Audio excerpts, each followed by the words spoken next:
any questions किए घर पे? कोई डाउट? दो एक्सरसाइज, दो इलस्ट्रेशन थे, 5 एक्सरसाइज में क्वेश्चन थे।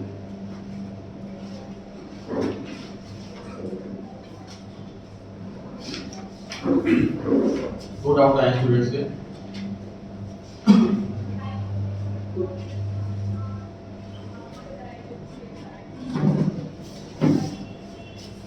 डाउट ये आया कि सर कि जो मैंने लिखवाया था पार्टनर्स में जो छोटा डिसीजन लिया जाता है वो एनी पार्टनर, एक पार्टनर लेता है या मेजॉरिटी लेती है।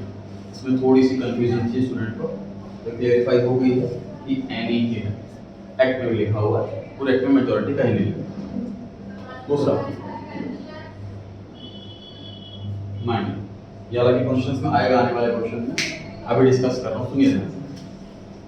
सर एक माइनर को क्यों राइट छीन रखा है उससे, क्यों उसे एग्रीमेंट नहीं करने दे रहे, क्यों उसे कॉन्ट्रैक्ट नहीं बनाने दे, उसके पीछे रीजन। सर जब दो लोगों के बीच में एग्रीमेंट होता, किसी भी चीज के रिगार्डिंग कोई कॉन्ट्रैक्ट होता, तो इसमें आगे जाकर किसी को भी नुकसान हो सकता। फॉर एग्जांपल मैं इनको गुड्स बेच रहा हूँ, ये हमारे बीच में कॉन्ट्रैक्ट है, मैं उन्हें गुड्स दूंगा, ये मुझे पैसे देंगे, ठीक। अब हो सकता है कि मैं माइनर हूँ सपोज, और मेरे साथ गलत हो जाए, ये मुझे गुड्स बेकार क्वालिटी के दे दे, ठीक है। दूसरा कि गुड्स, या फिर सपोज ये माइनर है और मैं क्या गलत कर दूंगा, पैसे को ना दूं, कम दे दूं, तो चीटिंग हो सकती है, नुकसान हो सकता है माइनर के साथ। इसलिए माइनर को मना कर रखा है कि आप कोई भी एग्रीमेंट, कोई भी कॉन्ट्रैक्ट नहीं कर सकते, ठीक। लेकिन ऐसे में ऐसे बहुत सारी चीजें हैं जो माइनर करना चाहता बट कर ही नहीं पा, क्योंकि एग्रीमेंट का राइट छीन लिया। तब कोर्ट में जजमेंट दी,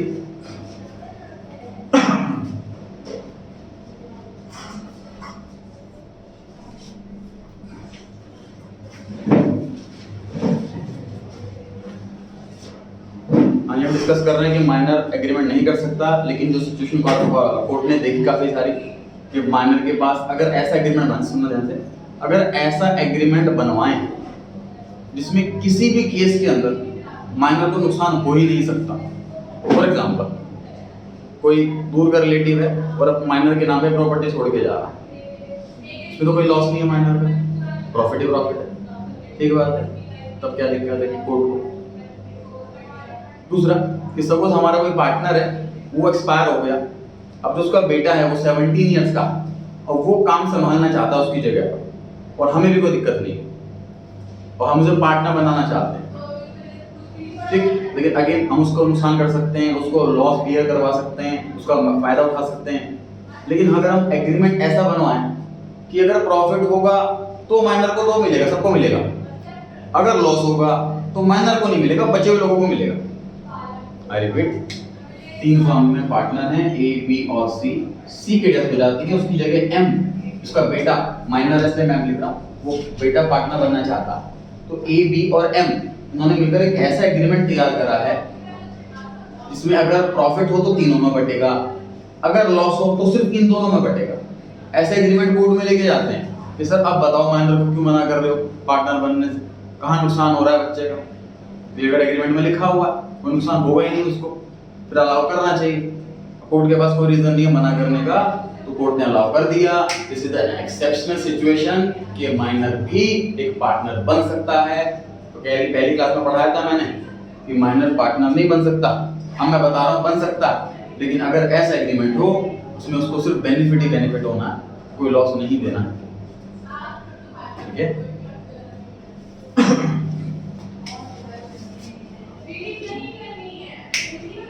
इसके बाद मुख्य जी को निकाल लें एक बार, ये वाला पॉइंट मैंने अभी भी बोला है, जो ट्रू फॉल्स में लिखा हुआ है, वहां से पढ़ा था।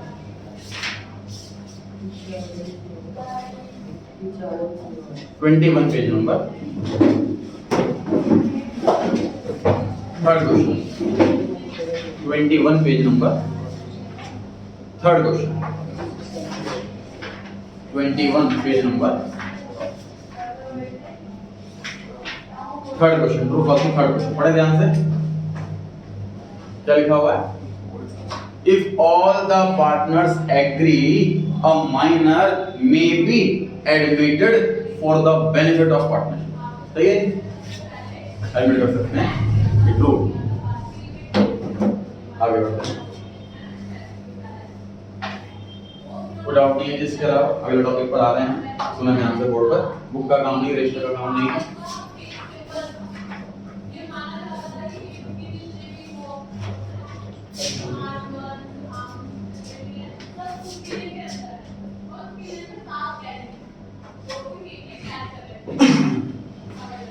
ये 11th क्लास में लास्ट चैप्टर में सीखा था हमने सोल प्रोप्राइटरशिप का फाइनल अकाउंट।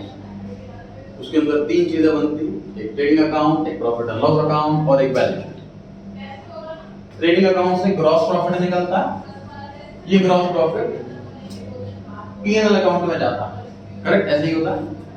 और फिर पीएनएल अकाउंट से नेट प्रॉफिट निकलता है और वो कहां जाता है, वो बैलेंस शीट में कैपिटल में एज एडिशन जाता है, ऐसे होता है बिल्कुल।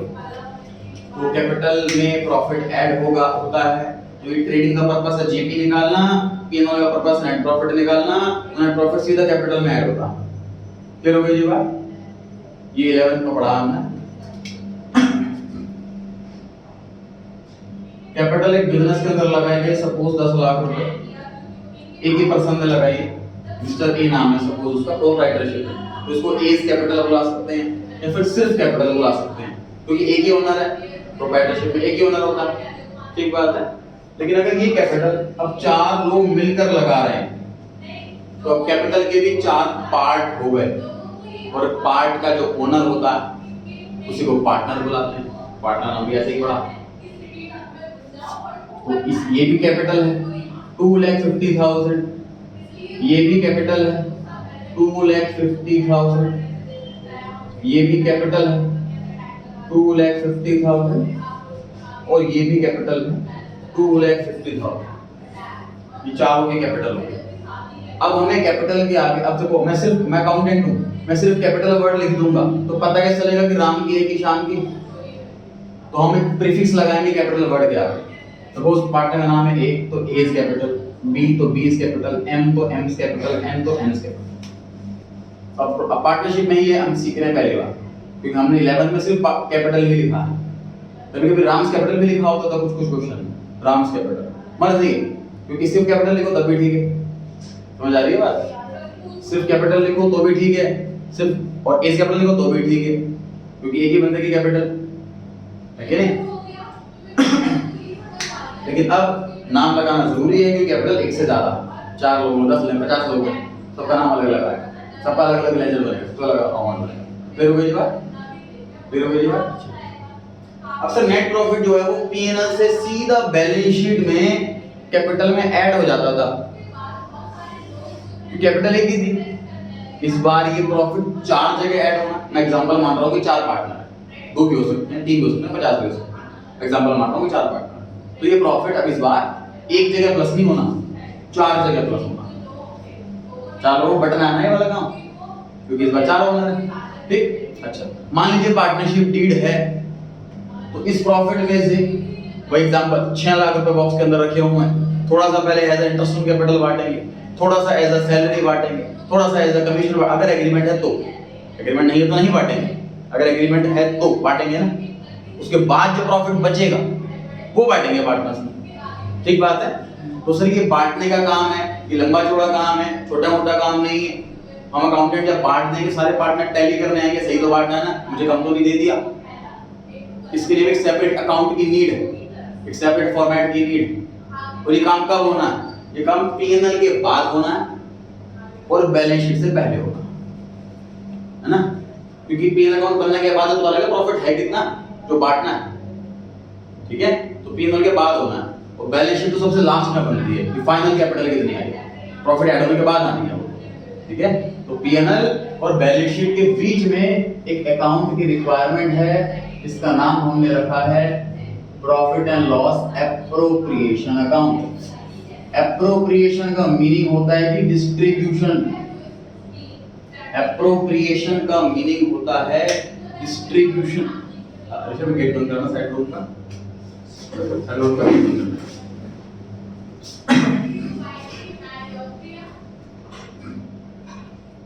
बोला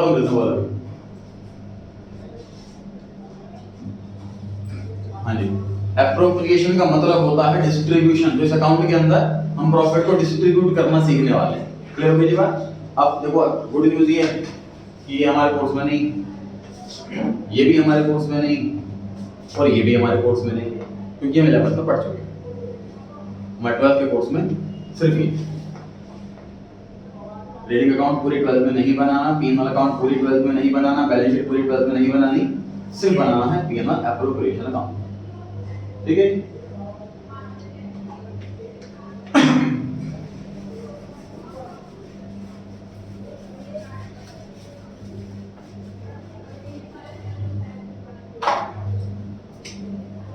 देखिए जब ट्रेडिंग से P&L में ग्रॉस प्रॉफिट जाता, उसकी जनरल एंट्री सोचिए क्या होती है। बस तो पढ़ चुके हैं, लेवल में पता होना चाहिए।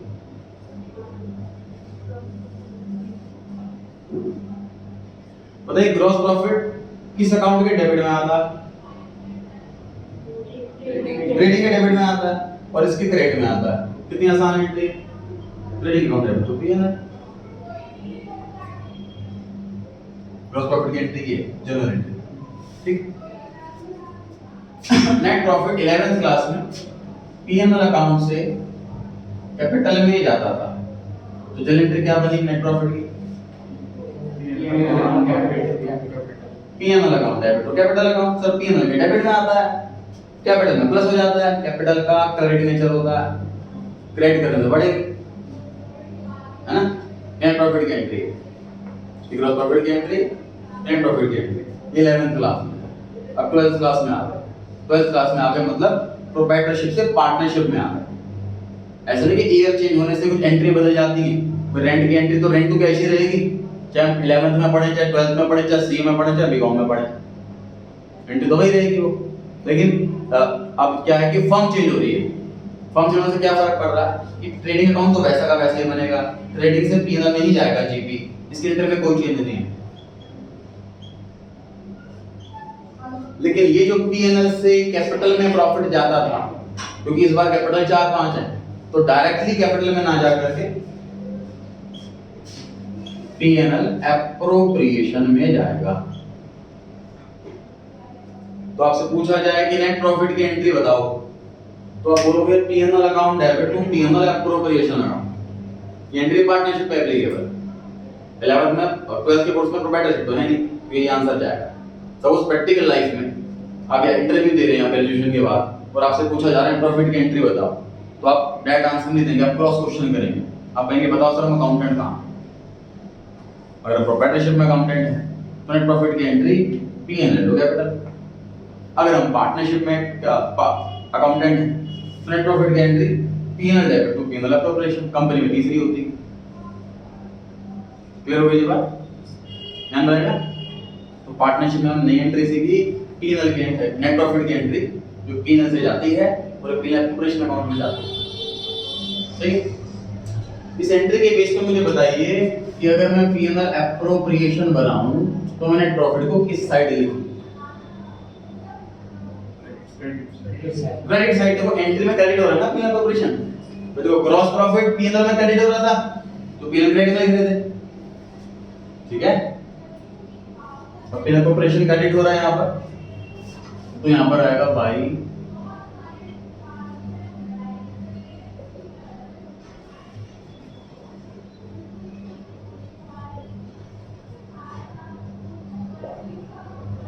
इन दोनों में से कौन सा सही है? लैंग्वेज कौन सी सही? इन दोनों में से नेट प्रॉफिट वाली लैंग्वेज सही है कि बाय P&L अकाउंट वाली लैंग्वेज सही है? कुछ का आंसर P&L आ रहा है, किसी का answer net profit. Net profit सारे सही हैं, दोनों आंसर सही हैं। देखो दोनों सही क्या है, दोनों चीज। ग्रॉस प्रॉफिट में आपको एंट्री क्या लिखवाई? ट्रेडिंग टू P&L और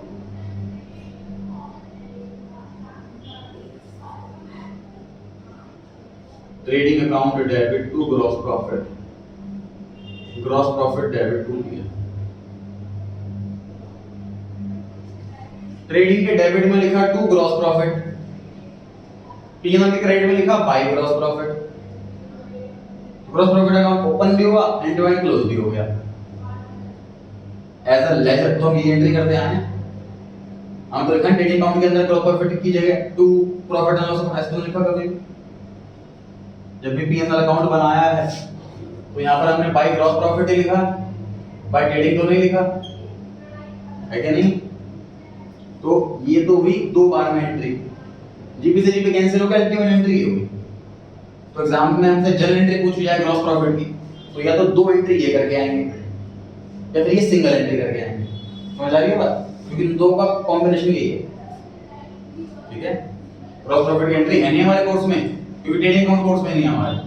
मैं ट्रेडिंग का बेस क्लियर करके फिर पी&एल पे आ रहा हूं, फिर बिलिंग ऑपरेशन पे आ रहा हूं, बस मैं नहीं स्ट्रांग कर रहा हूं उस टाइम। ये कोर्स में नहीं है ग्रॉस प्रॉफिट की। तो दूसरी बात, ये दो एंट्री करना ग्रॉस प्रॉफिट की या कंबाइन करना ऑप्शनल है, अल्टीमेट इंपैक्ट एक ही है। सेम चीज पी&एल एंट्री जो 11th में होती थी, P and L account debit to net profit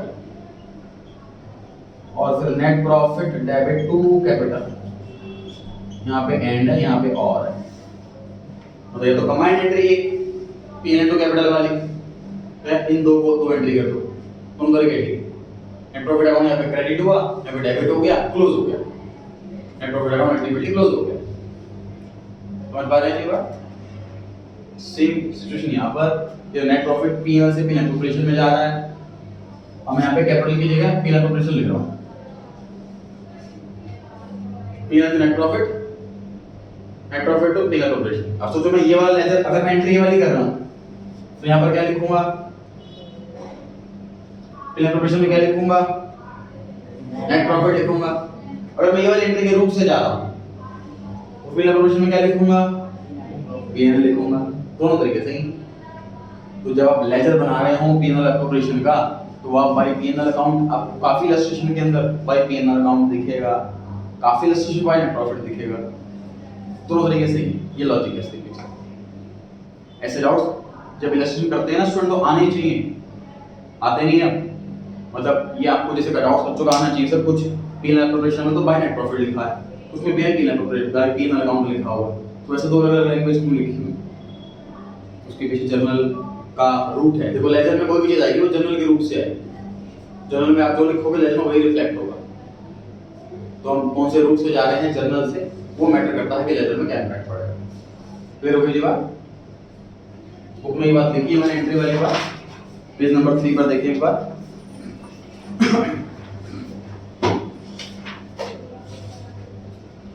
page number 3 में एक फॉर्मेट बनाया हुआ है पी&एल ऑपरेशन अकाउंट का।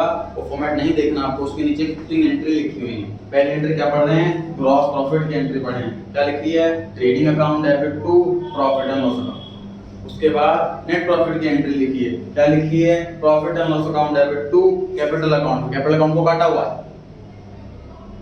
उसके बाद लिखा है पी&एल ऑपरेशन अकाउंट, मतलब पी&एल टू कैपिटल।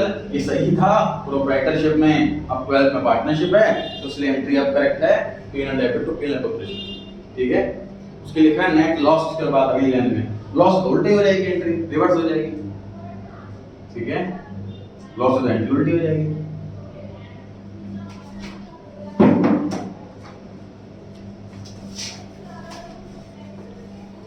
बुक से इसलिए पढ़ा दी मैंने आपको कि आपको ये लगे कि मुझे नोटिंग की जरूरत नहीं है, बुक में लिखा होगा सब।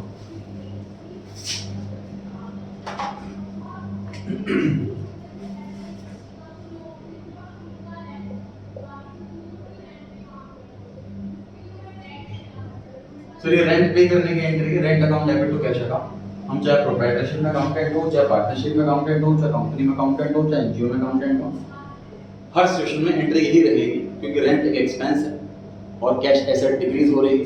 एंट्री में कोई चेंज नहीं है। ठीक, साल में 12 बार रेंट पे करेंगे तो ये वाली एंट्री साल में 12 बार होगी। ठीक बात है। और साल के एंड में सपोज 10,000 रुपीज का रेंट, साल के एंड में क्या करेंगे इस रेंट अकाउंट के साथ, ट्रांसफर कर देंगे इसको पी&एल अकाउंट में। ये पर्पस है सर ट्रेडिंग और पी&एल का। क्या पर्पस है, जितने भी नॉमिनल अकाउंट होते हैं, नॉमिनल का मतलब रेवेन्यू और एक्सपेंसेस, इन दोनों अकाउंट्स, इन दोनों टाइप ऑफ अकाउंट को हमें क्लोज करना होता है। ट्रेडिंग और P&L में ट्रांसफर करके, ताकि अगले साल सिर्फ 3 ही आइटम कैरी फॉरवर्ड हों, एसेट, लायबिलिटी और कैपिटल बैलेंस शीट में बैठ। तो पूरे साल से रेंट अकाउंट डेबिट होता रहा, rent account debit, rent account debit, rent account debit 12 times हुआ ऐसा। अब साल के एंड में रेंट अकाउंट क्रेडिट कर रहे हैं, खत्म कर रहे हैं by transfer into P&L account. 10,000 रुपए एक महीने का रेंट था, तो 12 महीने का 1,20,000 रुपए हो गया। मतलब ये वाली तो 12 टाइम्स हुई होगी, 12 बार। एंट्री एक ही बार होगी साल के एंड। समझ पा रहे हैं आप? जितने भी एक्सपेंस और इनकम होते हैं वो हम ट्रांसफर करते हैं ट्रेडिंग P&L में साल के एंड। जब 11th में पढ़ चुके हैं कि कौन सा वाला ट्रेडिंग में जाता है डायरेक्ट एक्सपेंस वाला, कौन सा जाता है P&L में इनडायरेक्ट एक्सपेंस वाला। ये अगेन ये भी 12th के कोर्स में नहीं है, आपको नहीं भी याद तो कोई जरूरत नहीं याद करने। पढ़े आगे छोटा सा रिवाइज किया हमने। सर पहले हम एक्सपेंस को ओपन करते हैं, एक्सपेंस अकाउंट नाम के खर्चे को ओपन करते हैं, उसके बाद फिर उसे क्लोज करते हैं। ये बात रिवाइज कराइएगा मैं, ठीक। सर रेंट अकाउंट ओपन ही ना करें तो जब क्लोज ही करना था तो ओपन ही क्यों करा? ये क्यों करा ओपन? देखिए मान लीजिए मैं एक रजिस्टर के अंदर सारे खर्चे, रेंट पे करा खर्चा 5,000, सैलरी पे करी खर्चा 5,000, मोबाइल बिल भरा खर्चा 5,000, साल के एंड में 50 लाख रुपए खर्चा हो गया। और आपको खर्चे कंट्रोल करने हैं, करके दिखाओ कैसे करोगे। आपको पता नहीं कौन सा खर्चा कितना, जब आपको पता होगा कि रेंट का खर्चा अलग से कितना, सैलरी का खर्चा अलग से कितना, मोबाइल का खर्चा अलग से कितना, तो पता लगेगा, ठीक है।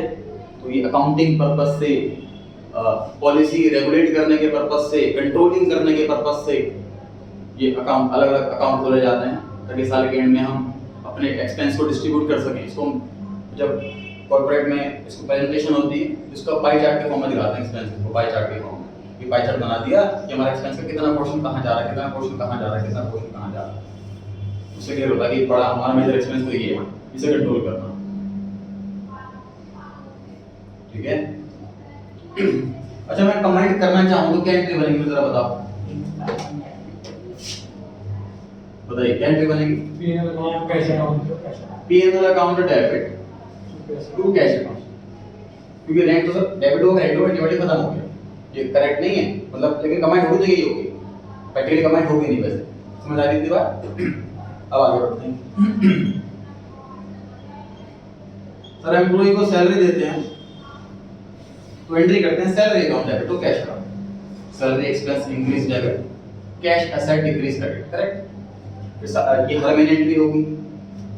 साल के एंड में सैलरी को ट्रांसफर करेंगे P&L में, क्या एंट्री होगी?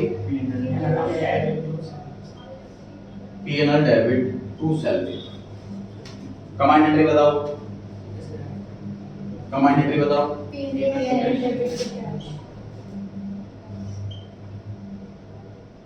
डेबिट टू कैश, ये कमांड वाली है, मतलब कि एंड यहाँ लगा रहा हूँ, यहाँ और लगा रहा हूँ, सही। फिर रिपीट कर रहा हूँ, ये कमांड पॉसिबल नहीं है। उसकी वजह ये है कि P&L अकाउंट सिर्फ 365 रुपए दिन खुलता है। P&L अकाउंट की लाइफ एक दिन की, एक दिन ओपन होगा उससे क्लोज हो जाएगा। ड्यूरिंग द ईयर अकाउंट खोल सकते हैं, सही है। अच्छा अब सपोज पार्टनरशिप डीड है, ये बेस आपका स्ट्रॉन्ग कर दिया मैंने। अब मैं टॉपिक पर आ रहा हूँ कि हम जिस फर्म में अकाउंटेंट की जॉब कर रहे हैं उसमें पार्टनरशिप डीड है और उसमें लिखा हुआ है कि कुछ पार्टनर्स को सैलरी भी देनी है। अब हमें उसकी अकाउंटिंग करनी है। अभी तक हमने एम्प्लॉयज की सैलरी की अकाउंटिंग करी, सीखी, पहली बार पार्टनर की सैलरी की अकाउंटिंग कर रहा हूं। सर उसको भी सैलरी वर्ड लिख दें तो क्या दिक्कत? अगर सिर्फ सैलरी वर्ड लिख देंगे तो ये दो लेटर मिक्स हो जाएंगे, समझिए इस चीज को। सर मेरे दो डेटर हैं, दोनों का नाम राम है, तो अगर मैं दूसरे वाले मेरा डेटर है राम के नाम से, एक और डेटर नया आया उसका नाम भी राम है, तो मैंने राम ही नाम लिख दिया तो मिक्स हो जाएंगे दोनों। तो मुझे सरनेम लिखना पड़ेगा राम शर्मा, ताकि मिक्स ना हो जाए। सपोज दोनों राम शर्मा, तो मैं राम शर्मा फिर ब्रैकेट में कुछ एरिया का नाम लिखूंगा, नोएडा या ऐसा कुछ लिखूंगा कि कुछ ना कुछ डिफरेंशिएट, एटलीस्ट मुझे एक अल्फाबेट चेंज कर दो ताकि दो अकाउंट मिक्स ना हो जाए। तो अगर सैलरी अकाउंट की लिख दूं मैं पार्टनर की सैलरी के लिए भी, तो दोनों लेटर मिक्स हो जाएंगे, एम्प्लॉय का और पार्टनर का। पता कैसे लगेगा कि पार्टनर की सैलरी कितनी जा रही है, एम्प्लॉय की सैलरी कितनी जा रही है, खर्चे पे कंट्रोल कैसे करें? तो यहाँ पर हम प्रीफिक्स लगाएंगे पार्टनर सैलरी। प्रैक्टिकल में पार्टनर वर्ड कहीं लिखना नहीं हमको, इसकी जगह तो नाम लिखेंगे। जैसे वो राम है तो राम सैलरी, पार्टनर का नाम मोहन है तो मोहन से सैलरी ऐसा लिखा होगा, है ना, मतलब मैंने पार्टनर वर्ड से लिखा है, यहाँ पे नाम आएगा पार्टनर, सही है। तो partner salary account debit to cash account, तो यहाँ पे चेंज करो, यहाँ पे क्या चेंज करो, सैलरी की जगह पार्टनर सैलरी करो, है ना, सही है। अच्छा सर पार्टनर की सैलरी देना ये डीड पे डिपेंड करता, ये पढ़ा है हमने, डीड होगी तो ही बांटेंगे वरना नहीं बांटेंगे। जो प्रॉफिट हुआ था इतना सारा, उसमें से हम प्रॉफिट में से हम बांट रहे हैं पार्टनर्स को, कुछ सैलरी के फॉर्म में, कुछ इंटरेस्ट के फॉर्म में, कुछ कमीशन के फॉर्म में, कुछ प्रॉफिट के फॉर्म में। तो डिस्ट्रीब्यूशन ऑफ प्रॉफिट है, जो ओनर को जो भी पैसा मिले वो एक्सपेंस तो हो ही नहीं सकता। ओनर को जो भी पैसा मिल रहा, मैं ओनर हूं, मैं दुकान से पैसा लेके जा रहा हूं, तो बिजनेस उसका एक्सपेंस रिकॉर्ड करता है क्या कभी भी? नहीं। कुछ बच्चों को कंफ्यूजन होती है कि ड्राइंग से एक्सपेंस होता है, ड्राइंग एक्सपेंस नहीं होता। Drawing is a negative capital, मैंने पैसा लगाया कैपिटल, पैसा निकाला ड्राइंग्स नेगेटिव कैपिटल है, खर्चा नहीं होता, एक्सपेंस नहीं होता वो ड्राइंग्स, ठीक है। तो पार्टनर को सैलरी देना ये बिजनेस के लिए एक्सपेंस नहीं है, ये डिस्ट्रीब्यूशन ऑफ प्रॉफिट है, इसलिए पीएनएल की जगह पीएनएल एप्रोप्रिएशन अकाउंट, सही है। फिर समझते हैं जी, पार्टनर की सैलरी की एंट्री पड़ी, partner salary account debit to cash account. Partner salary को हमने क्लोज करा by transferring to PNL appropriation account, तो एंट्री बनी PNL appropriation account debit to partner salary account. Command entry try करो, PNL appropriation account debit to cash account. Partner salary तो close हो गया, तो पार्टनर सैलरी यहाँ debit हुआ, partner salary credit हुआ, क्लोज हो गया वो तो अल्टीमेट ये बचा ना पीएनएल एप्रोप्रिएशन डेबिट और कैश क्रेडिट। बिल्कुल ठीक बात है, सही यहाँ तक।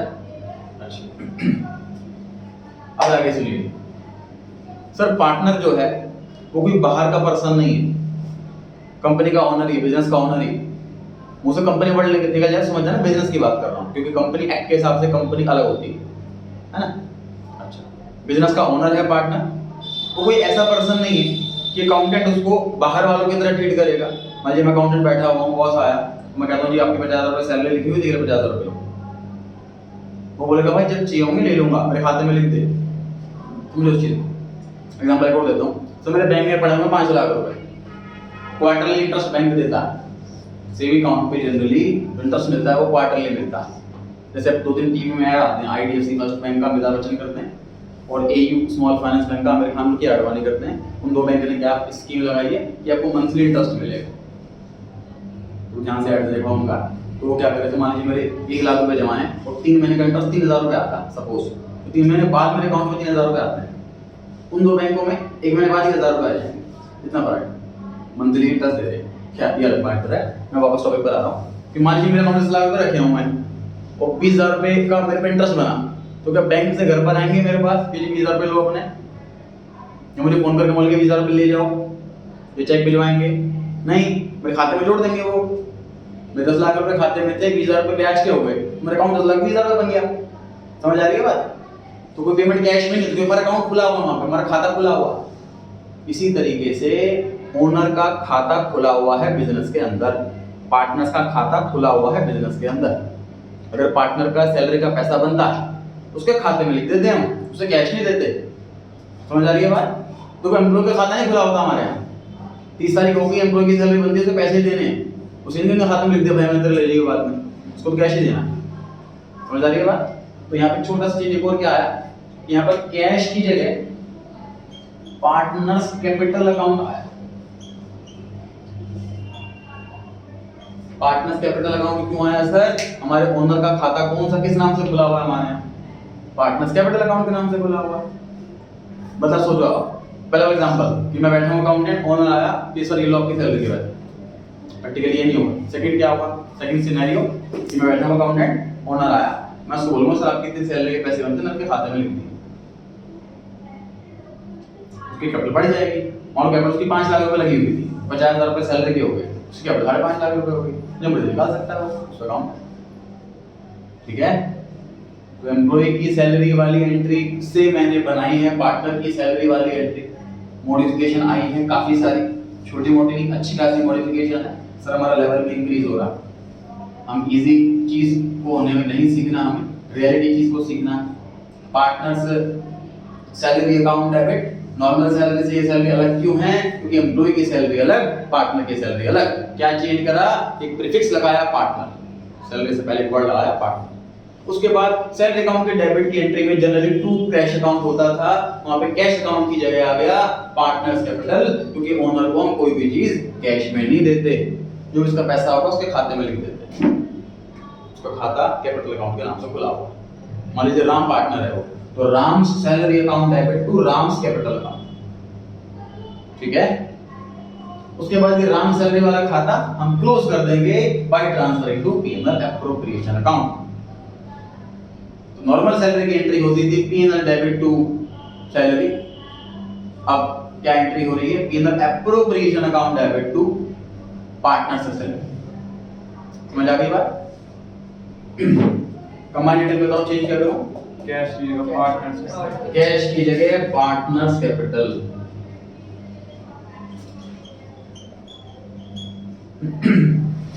सही है?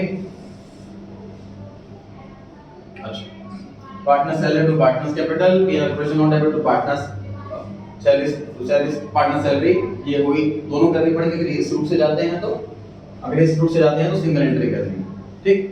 अच्छा, एक चीज और समझिए जी जो अभी तक हमने नहीं पढ़ी है। सर जैसे कि 6 लाख रुपए का प्रॉफिट रखा हुआ बॉक्स के अंदर, इस प्रॉफिट को सभी में इक्वली बांट दें, या इस प्रॉफिट में से पहले सैलरी के नाम का पैसा बांटें, फिर बचा हुआ बांटें प्रॉफिट के फॉर्म में। ये पार्टनर्स का एग्रीमेंट आपस में हो सकता है, कोई भी पूरा लॉ उसको छूट देता है जैसा मैं एग्रीमेंट बना। लेकिन लॉ में ये बात लिखी हुई है कि भाई प्रॉफिट तभी तो बांटोगे जब प्रॉफिट होगा। सपोज कोई ऐसा ईयर गया कि जिसमें सेल हुई नहीं, खास खर्चे बहुत हुए, प्रॉफिट हुआ नहीं, बॉक्स खाली पड़ा हुआ। तो बॉक्स खाली पड़ा हुआ, जो बॉक्स पैसे नहीं है, प्रॉफिट नहीं है 1 रुपया भी, और सपोज हम हर महीने पार्टनर को सैलरी दे दी, क्या करेंगे? वापस थोड़ी ना लेंगे। देखिए एम्प्लॉय को ध्यान समझो इस चीज को। सर एम्प्लॉय को हर महीने सैलरी देनी होगी, एम्प्लॉय कंपनी का ओनर नहीं है, बिजनेस का ओनर नहीं है। चाहे बिजनेस में प्रॉफिट अरबों का हो जाए, चाहे लॉस अरबों का हो जाए, एम्प्लॉय को सैलरी बराबर मिलती है। करेक्ट है जी बात? क्या ये बात पार्टनर की सैलरी के लिए एप्लीकेबल होनी चाहिए? नहीं होनी चाहिए।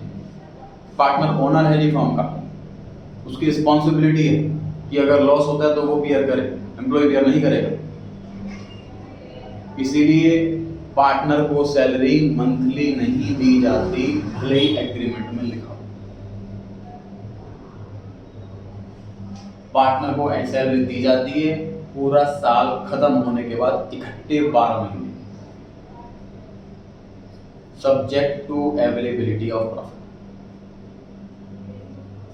भले डेट में लिखा हो। फिर समझाता हूँ क्या बोला मैंने। सपोज सर एक पार्टनर है, उसकी सैलरी लिखी हुई है 10,000 रुपीज पर मंथ मिलेगी, एग्रीमेंट में लिखा हुआ, हम अकाउंटेंट को बता दी गई है बात। 1 महीने बाद हम अकाउंटेंट, हमारा पार्टनर आता है, लाओ जी सैलरी, हम अकाउंटेंट बोलेंगे कि सर आपको सैलरी नहीं दे सकते क्योंकि अभी हमें नहीं पता कि साल के एंड में प्रॉफिट होगा भी कि नहीं। कि पूरा साल खत्म हो जाएगा, प्रॉफिट कैलकुलेट हो जाएगा, प्रॉफिट हुआ तो आपको दे देंगे हम सैलरी 10,000 का महीना के हिसाब से, 12 महीने की 1,20,000। लेकिन अगर प्रॉफिट नहीं हुआ तो आपको सैलरी नहीं मिलेगी। समझ आ रही है जी बात? तो जब एम्प्लॉय की सैलरी की बात आती है तो ये एंट्री साल में 12 बार होती है। Salary account debit to cash, salary account debit to cash, salary account debit to cash, और सैलरी को ट्रांसफर करते हैं पीएनएल में एक ही बार, करेक्ट। लेकिन पार्टनर की सैलरी, उसकी एंट्री ये वाली तो एक ही बार होगी बस, मंथली तो दे दी जाएगी और साल के एंड में ही होगी। इसीलिए पार्टनर की सैलरी में ये कंबाइंड वाली एंट्री कंप्लीटली करेक्ट है। फिर समझाता हूं क्या बताया मैंने। फिर सर एम्प्लॉय की सैलरी को तो हमें 2 रूट से ही जाना पड़ेगा। पहले एंट्री करेंगे सैलरी टू कैश, फिर एंट्री करेंगे PNL to salary. Combined route possible ही नहीं, क्योंकि सैलरी हमें हर महीने देनी है, सैलरी अकाउंट डेबिट हर महीने करना। लेकिन पार्टनर की सैलरी के टाइम ये कंबाइंड वाला रूट बिल्कुल पॉसिबल है, क्योंकि एंट्री हमें साल के एंड में ही करनी है। ये एंट्री भी साल के एंड में ही करनी है। तो दोनों को कंबाइंड बिल्कुल किया जा सकता है। तो पार्टनर की सैलरी के एग्जाम में पूछी जाए आपसे कि पार्टनर की सैलरी की एंट्री बताइए, तो आपको ये दोनों लिखकर आनी है या फिर ये खाली एक लिख के आनी है। या तो ये दोनों एंट्री लिख के आनी है या फिर ये सिंगल एक एंट्री लिख कर आनी है। दोनों तरीके से समझ आ रही है बात? मुझे बताइए अगर मैं पी&एल एप्रोप्रिएशन में इसकी पोस्टिंग करना चाहूं तो किस साइड लिखूं? तो पी&एल एप्रोप्रिएशन अकाउंट डेबिट हो रहा है, यहाँ पर भी, यहाँ पर तो डेबिट में लिखा जाएगा, तो डेबिट में लिखा जाएगा। तो मुझे बताओ किस नाम से लिखूं? टू पार्टनर्स कैपिटल या टू पार्टनर्स सैलरी?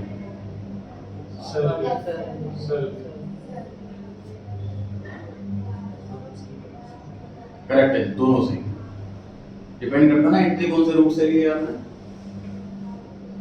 भाई मान लीजिए मैंने ये वाली दो एंट्री लिखी है और मैं लेजर पोस्टिंग कर रहा हूं, तो फिर एप्रोप्रिएशन में क्या लिखा हुआ है यहाँ पर? तो पार्टनर सैलरी लिखा हुआ है, तो टू पार्टनर से सैलरी नाम आएगा। मान लीजिए मैंने दो एंट्री नहीं लिखी, मैं तो कंबाइंड एंट्री लिखी है, मैं इस रूप से जा रहा हूं, फिर क्या लिखूंगा यहाँ पर? To partners capital. समझ आ रही है ये बात? तो एग्जाम में इलस्ट्रेशन में बुक के अंदर भी आपको बहुत इलस्ट्रेशन ऐसे मिलेंगे, यहाँ पर सैलरी के लिए लिखा होगा टू राम सैलरी, और ऐसे इलस्ट्रेशन भी मिलेंगे, यहाँ पे लिखा होगा to partners capital, sorry to Ram's capital, नाम मतलब पार्ट मिल के नाम आएगा बस। तो कैपिटल वर्ड से भी लिखा होगा, सैलरी वर्ड से भी लिखा होगा, दोनों ही तरीके से ही है, ये लॉजिक इसके पीछे। क्लियर हो गई ये बात? एक डाउट आता है सर इसके अंदर कि सर आपने टू पार्टनर्स कैपिटल लिखवा दिया, अब इसमें कहां पता लग रहा है कि रेंट का पैसा है कि सैलरी का पैसा है कि कमीशन का पैसा है? ऊपर तो लिखा है टू पार्टनर सैलरी, तो पता लगा कि राम की सैलरी दे रहे हैं, लेकिन टू राम्स कैपिटल से कैसे पता लगेगा? तो पता लगाने के क्या तरीके होते हैं ये हम पढ़ चुके हैं चैप्टर 7 वाउचर के अंदर। जब भी हम कोई एंट्री लिखते हैं उससे पहले वाउचर बनाते हैं रिकॉर्डिंग के, उसमें नरेशन में मेंशन करते हैं कि वो किस चीज की पोस्टिंग है, किस चीज की एंट्री है। या फिर हम पार्टनर कैपिटल के ब्रैकेट में यहाँ पर सैलरी वर्ड लिखते हैं। देखिए नाम के अंदर हम सब कुछ नहीं डाल सकते, तुम जस्ट ठीक हो। अब मान लीजिए मेरे 4 लैंडलॉर्ड हैं, मैंने राम को रेंट दिया, शाम को रेंट दिया, एंड दोनों की रेंट टू कैश है। कैसे पता लगेगा सर राम को दिया कि शाम को दिया? नरेशन से, अकाउंटिंग वाउचर से। सब कुछ हम नाम के अंदर डाल सकते हैं, सब कुछ हम। समझ आ रही है बात? डिटेलिंग, जो डिटेलिंग जानना चाहेगा वो इलैबोरेट करेगा, ठीक है? तो ये हमने क्या सीखा जी? पार्टनर की सैलरी एप्रोप्रिएशन अकाउंट के डेबिट साइड में आती है, किस नाम से आती है? टू पार्टनर सैलरी इस नाम से भी आ सकती है, टू पार्टनर्स कैपिटल इस नाम से भी आ सकती है। पार्टनर्स कैपिटल लिखो तो ब्रैकेट में सैलरी भी लिखो। अब एग्जाम में क्वेश्चन आ रहा है तो सर एडवाइजेबल दोनों तरीके दोनों सही है। एडवाइजेबल क्या है? एडवाइजेबल अगर एंट्री मांगी है तो ये करना, क्योंकि एक एंट्री करनी पड़ेगी, ये करोगे तो 2 एंट्री करनी पड़ेगी। अगर लेजर पूछा जाए सर तो फिर टू पार्टनर सैलरी लिखना, क्योंकि इसमें आपको 3 वर्ड लिखने पड़ेंगे, 2 वर्ड लिखने पड़ेंगे। पहले पार्टनर कैपिटल लिखोगे फिर ब्रैकेट में मेंशन भी करोगे किस चीज का पैसा है, इससे आसान तरीका हो गया टू पार्टनर सैलरी। ठीक है, बढ़ सकते हैं जी आगे। कुछ नोटिंग करने लायक आपको लग रही है चीज तो लिख लीजिए, फिर आगे बढ़ते हैं।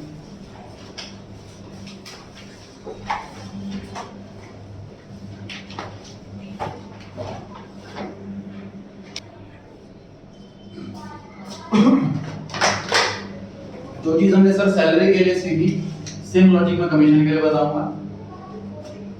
अगर हम किसी एम्प्लॉय को कमीशन देते हैं तो एंट्री करते हैं कमीशन अकाउंट है टू कैश अकाउंट। जितनी बार भी कमीशन देगा उतनी बार एंट्री होगी, और साल के एंड में कमीशन जाता है पी&एल अकाउंट के डेबिट। अगर हम कंबाइन करना चाहें तो क्या एंट्री होगी बताइए फटाफट से? P and L account debit to cash account. Commission credit और डेबिट में क्लोज हो गया। ठीक, कंबाइन पॉसिबल नहीं है क्योंकि कमीशन की एंट्री पूरे साल में कई बार होगी, इसलिए कंबाइन पॉसिबल नहीं। अब इस नॉर्मल कमीशन को पार्टनर कमीशन में कन्वर्ट करना है। मेरे को हेल्प कीजिए आप लोग मेरी। कमीशन की जगह क्या लिखूं? Partners commission. कैश की जगह क्या लिखूं? Partners capital. सर कैश में कुछ पेमेंट नहीं करेंगे पार्टनर को, जो भी पैसा हो चाहे सैलरी का हो चाहे कमीशन का हो उसके खाते में डाल देंगे। उसका खाता खुला हुआ है हमारे यहाँ पार्टनर्स कैपिटल के नाम से। यहाँ पे चेंज कराओ पीएनएल की जगह एप्रोप्रिएशन। सर कमीशन का पैसा भागना भी एप्रोप्रिएशन है। प्रॉफिट होगा तो ही कमीशन देंगे वरना नहीं देंगे। साल के एंड का वेट करना होगा हमें। और चेंज कीजिए पार्टनर्स कमीशन। यहाँ पे चेंज कीजिए यहाँ पे चेंज कीजिए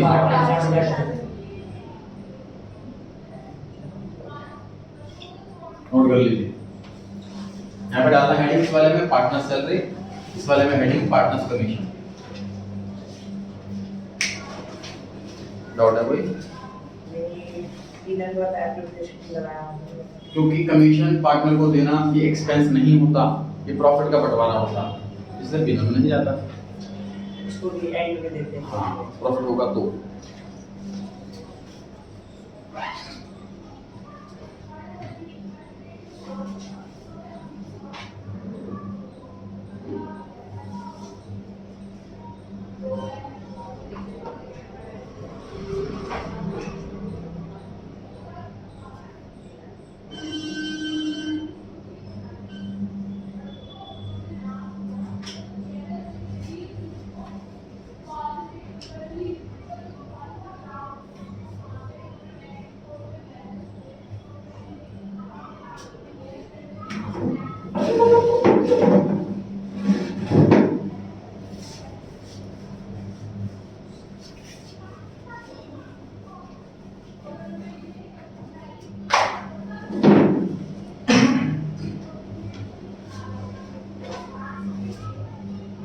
ओनर सारे रिलेटेड है। Correct. डायरेक्टली ऐसे हो। बिल्कुल। Noting done? पढ़े आगे? चलिए। मान लीजिए हमने लोन लिया हुआ बैंक से,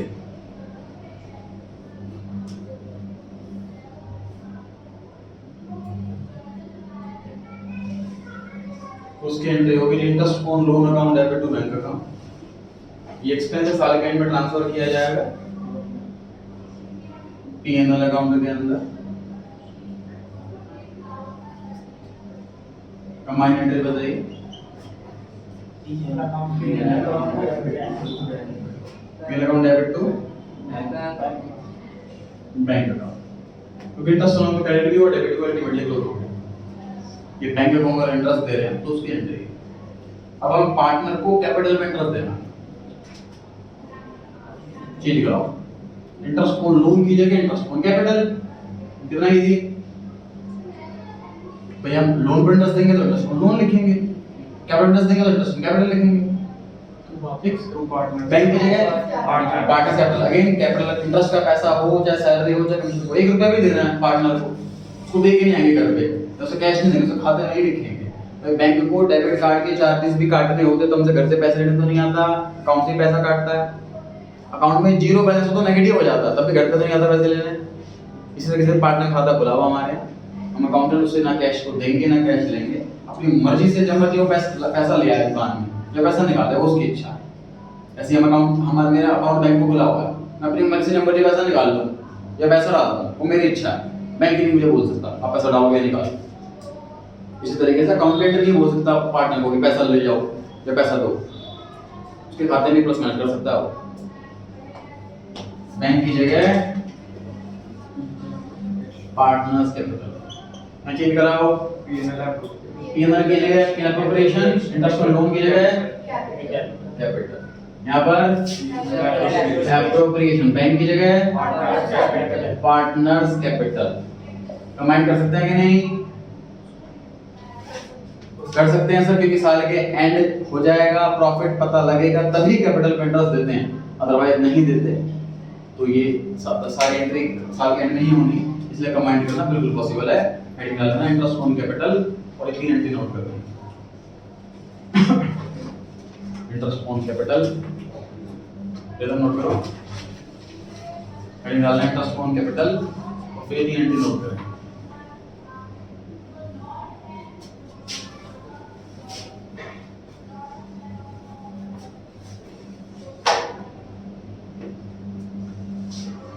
जैसे यहाँ पर पार्टनर सैलरी आया, उसी तरीके से यहाँ पर पार्टनर कमीशन,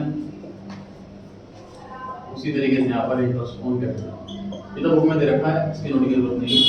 ये मुझे एक्सप्लेन करते हुए कटवाते हुए लिखवाना था, इसलिए मैंने बुक में नहीं दे रखा, जानबूझकर ये लिखवा रहा हूँ।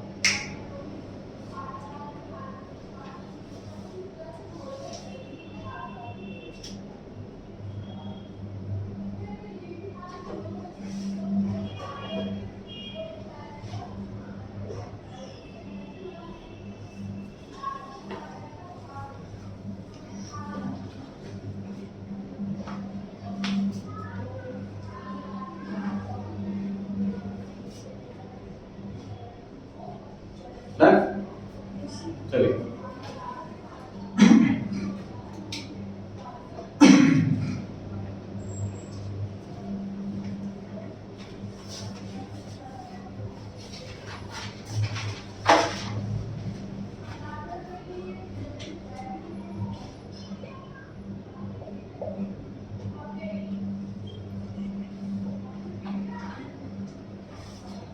तो हमने कहीं पैसा इन्वेस्ट कर रखा है, वहां से हमें इंटरेस्ट मिल रहा है, पैसा बढ़ेगा, कैश अकाउंट डेबिट और इंटरेस्ट नाम की इनकम हो रही है टू इंटरेस्ट ऑन इन्वेस्टमेंट। फिर ये रेवेन्यू अकाउंट है, नॉमिनल है, ट्रांसफर किया जाएगा पीएनएल अकाउंट में। एंट्री बताइए। पीएनएल डेबिट होगा ना, इंटरेस्ट इन्वेस्टमेंट डेबिट होगा ना। अरे इनकम है, पीएनएल डेबिट कैसे कर सकते हो? Interest on investment account debit to PNL, ये एंट्री होगी। इसको खत्म करने की सिंपल सी बात सोचो कि सर इनकम है तो पीएनएल क्रेडिट ही होगा, डेबिट तो होगा नहीं। दूसरा लॉजिक सोचो, इस अकाउंट का अकाउंट खुला हुआ है क्रेडिट साइड में, मुझे इसे क्लोज करना है, तो रिवर्स करूंगा तभी तो क्लोज होगा। ठीक है, कमांड एंट्री बताओ। Cash account debit to PNL. अब हमें क्या बनाना है इसको? ड्राइंग्स पर इंटरेस्ट।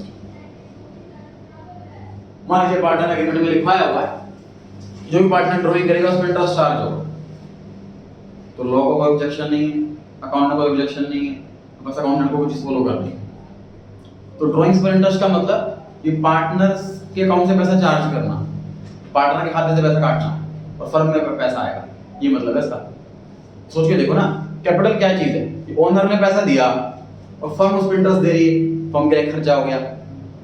इंटरेस्ट ऑन ड्राइंग क्या चीज है? कि पार्टनर ने पैसा फर्म से निकाला, अब फर्म कह रही है इंटरेस्ट दो उस पर पैसा निकाला, मतलब फर्म कह रही है सब बराबर जी, आपने पैसा लगाया उस पर इंटरेस्ट लो, आपने पैसा निकाला उस पर इंटरेस्ट दो, सब बराबर। ठीक, डीडी में ऐसा लिखा हुआ है कि इंटरेस्ट ऑन ड्राइंग भी कैलकुलेट होना, फर्म के लिए इनकम है, इनकम क्रेडिट होती है। इंटरेस्ट इन्वेस्टमेंट क्या लिखूं? इंटरेस्ट ऑन कैश की जगह पार्टनर्स कैपिटल ड्राइंग का पैसे पे इंटरेस्ट चार्ज करना है, तो पार्टनर से पैसे नहीं मांगेंगे, लाओ पैसे दो, उसके खाते से काट लेंगे। ठीक है, जिस तरीके से हमारा बैंक वाला डेबिट कार्ड के चार्ज काट लेता है हमारे अकाउंट से, पार्टनर कैपिटल ना चेंज कराओ। इन्वेस्टमेंट की जगह ड्राइंग, पीएनएल की जगह यहाँ चेंज कराओ। कैश की जगह है पार्टनर कैपिटल, पीएनएल की जगह है कमाई। पॉसिबल है कि नहीं है? पॉसिबल है। ये भी सारे कैंड नहीं, पैसा लिया जाएगा उनसे और ट्रांसफर किया जाएगा, नोट कर सकते हैं। हेडिंग डालेंगे इंटरेस्ट ऑन ड्राइंग्स। मुझे बताइए इसको लेजर में किस साइड लिखूं? Credit side. Pair portion credit side में लिखूं, क्रेडिट हो रहा है पेयर पोर्शन का, ठीक है। इस नाम से इंटरेस्ट ड्राइंग दोनों सही है। इस रूट से जा रहे हैं तो इंटरेस्ट ऑन ड्राइंग के नाम से, इस रूट से जा रहे हैं तो पार्टनर्स कैपिटल के नाम से। तो फिलहाल मैं इंटरेस्ट ऑन ड्राइंग लिख देना।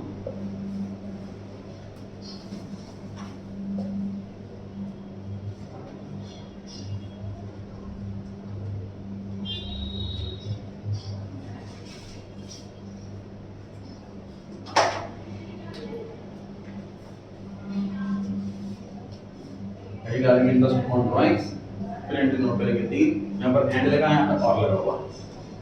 इसका मतलब है कि ये दो एंट्री एक साथ या फिर ये सिंगल एंट्री एक साथ, ये मतलब है। और का मतलब ये है कि इन दोनों में चॉइस है, और का मतलब ये है कि इन दोनों में चॉइस है, और का मतलब है कि ये दो या फिर ये एक। ये रूल सब में एप्लीकेबल है, सभी में, कैपिटल वाली क्रॉस सैलरी वाली म्यूचुअल सब में ये सिस्टम है। तो ये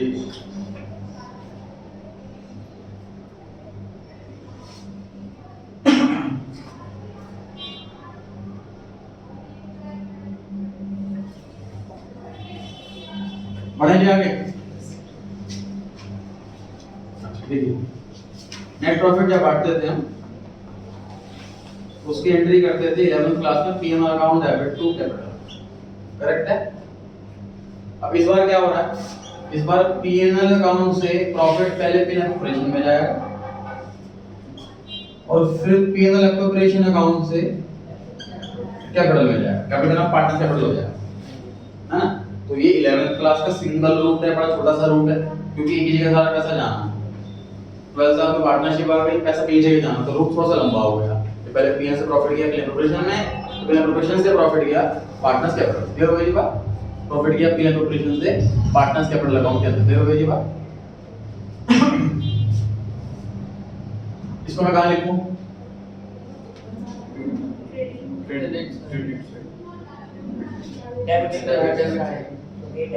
डेबिट हो रहा है ना, लेजर पोस्टिंग आनी चाहिए वो 11 की, ये चीज आनी चाहिए। मैंने कहा था 11 क्लास के चैप्टर रिपीट नहीं है, तो बेसिक है बस जर्नल का लेजर का वो रिपीट है, तो वो जरूर आना चाहिए। एंट्री है claim operation account debit to partners capital. अगर मैं लेजर बना रहा हूं क्लेम ऑपरेशन अकाउंट का, तो डेबिट साइड में लिखूंगा टू पार्टनर्स कैपिटल। अगर मैं बना रहा हूं लेजर पार्टनर्स कैपिटल लगाऊंगा, तो क्रेडिट साइड में लिखूंगा बाय क्लेम ऑपरेशन। समझ आ रही है बात, ठीक है। मैं लिखूंगा टू पार्टनर्स कैपिटल। अब यहाँ प्रॉफिट बांट रहे हैं, प्रॉफिट बांटने का मतलब क्या हुआ, क्या स्टार्टिंग करी थी कि सर बॉक्स है 6 लाख का प्रॉफिट रखा हुआ है इसके अंदर, इसमें से कुछ पैसा एज इंटरेस्ट ऑन कैपिटल बांट दिया, कुछ पैसा एज अ सैलरी बांट दिया, कुछ पैसा एज अ कमीशन बांट दिया। अब जो बचा हुआ पैसा वो बांट रहे हैं, तो उसकी एंट्री, ठीक है। तो प्रॉफिट सबसे एंड में बच गया, आफ्टर ऑल एप्रोप्रिएशंस जो प्रॉफिट बच गया उसको बांट रहे हैं, ये उसकी एंट्री है। तो सर ये प्रॉफिट जो आया है उससे कितना प्रॉफिट होगा, एक ग्रॉस प्रॉफिट था जो ट्रेडिंग अकाउंट ने दिया, एक नेट प्रॉफिट था जो पीएनएल ने दिया, ये भी प्रॉफिट निकला। इस प्रॉफिट को नाम दे रहे हैं डिविजिबल प्रॉफिट।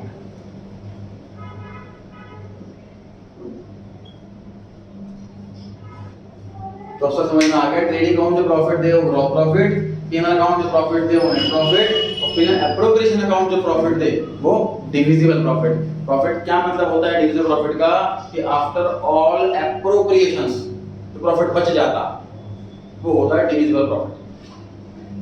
अब देखो समझ में आया है कि नहीं आया, चेक करते हैं।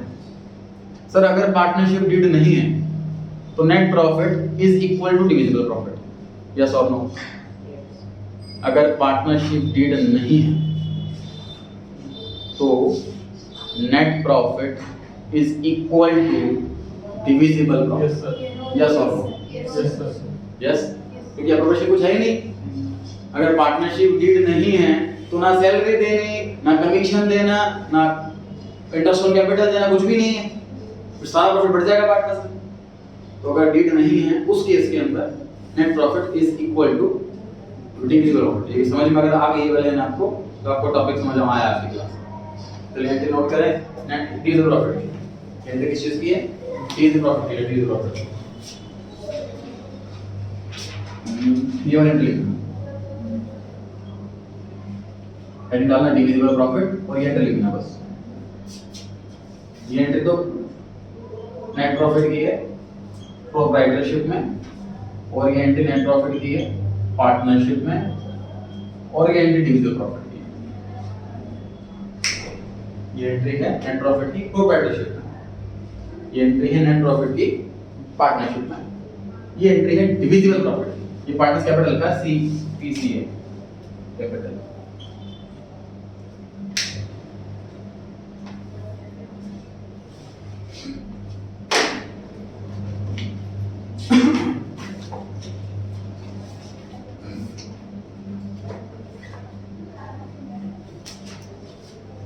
और कर लिया हो तो पेज नंबर 3 पे फॉर्मेट दिया हुआ है, कैलकुलेशन ऑन करके नजर मारें।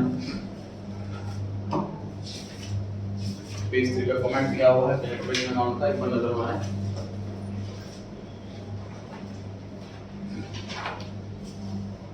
फॉर्मेट में क्रेडिट साइड में सिर्फ दो आइटम है। पहली आइटम नेट प्रॉफिट जो कि पी&एल अकाउंट से आई है, दूसरी item interest on drawings. Example माना हुआ कि दो पार्टनर है ए और बी के नाम से।